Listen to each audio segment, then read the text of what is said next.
Good morning. Ngasi se khoi gi nomajing numit ko nomajing numit ki card ki message yeng minar se nomajing numit aham bada nomajing gi number se 156 lere aduga color dana khoina set pe aba se nomajing gi oina pink color se ai ko adong sai nomajing se khoi gi numit ka khatang relate sana ma chu gumba kai gumba sudum khara sudum yai ko hadi important oiba thabak lai kai na haira gadi sana ma chu gumba set pa natraga pink sudum yai ko kaishu kai de ko adu dum laire do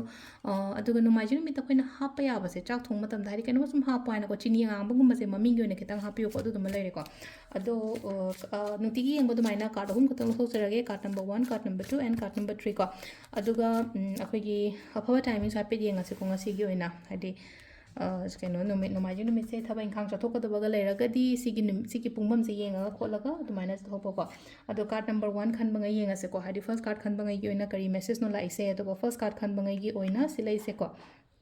kitang hai tare ko na ba hakchang gum nuai ta ba khot pa so adum ba so khara so face ta gani ko ngasi je ling ba thin ba khot pa hai tare ko adum ba so dumaina so oi aduga problems kum ba lai ko le haraga so ko hadi problem se kitang nuai ta ba natraga hadi loi budi lotion bo oi ko ada hadi painful ending gum ba kai gum ba dumaina oi na oi ko silai je ko am ba gi card se ko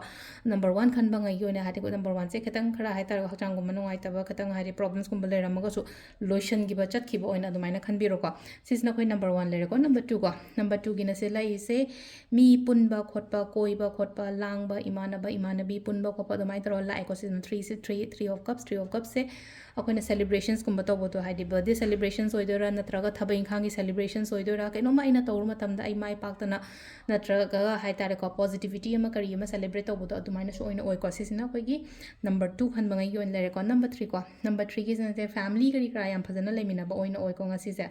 ngasigi sida laiba card sing sigi oina haragati ko imung manung phajana hai tare angang nubi husband wife kari kra chuse phajana haidi happy family secure family happy and secure family hana dumai taro khan baya ko sisna khoi gi number 3 ko ado timings le gi pung 3 ka minute ma pande na 13 ga minute 3 phang le ko adagi mu pung 12 ga minute 50 ma pande na pung 2 ga minute 4 ma thoi phang le re nungdawam gi na 3 ka minute 3 ta gi na pung 9 ga minute 50 ma pan phang le ko aduga atheng ba hingi na 12 ga minute 13 de na pung 1 ga minute 50 ma thoi phang le ko aduga nongalamdai gi na 3 ga minute ma pande na 3 ga minute 13 phang le ko sisina khoi gi ngasi goina afaba timing ko